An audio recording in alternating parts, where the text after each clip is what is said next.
Ito isang baboy ko. Nagkakakot na kaagad ng ano, ginagawang pugad. Hoy, nagkakamali ka yata ng bilang ng buwan ah. Ang liit pa ng tiyan mo. Manganak ka na ba? Mali yata ang bilang mo ah. Ang liit pa ng tiyan mo eh.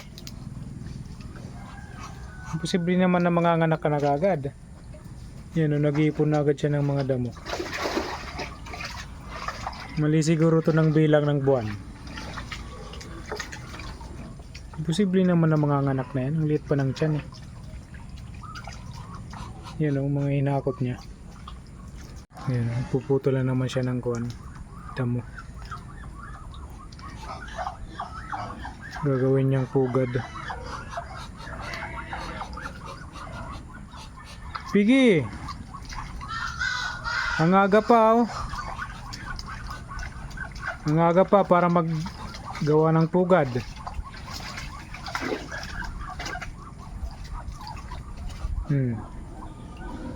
Maliit pa mang yung tiyan mo. Sinasayang mo lang yung mga damo. Di ka pa naman manganganak eh. Wala. Kahit saan no? Bubunot ng damo. Hala, sige. Putol ng damo. Hindi ka pa naman manganganak. Ilang buwan pa lang yan.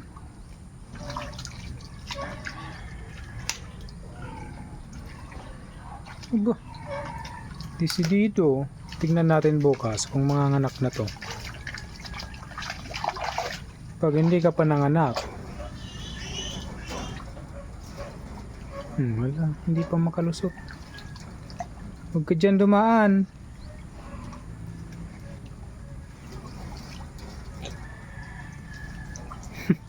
Hindi makadaan. Dito ka sa kabila. Dito. Oh, dito, sige. Yan, dito ka sa kabila. Dito, dito.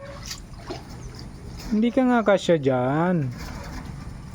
Dito ka sa kabila. Dito. Yan.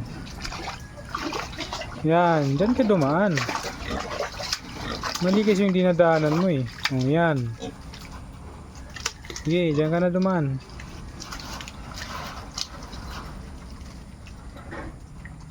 Be sure na manganganak ka bukas ha.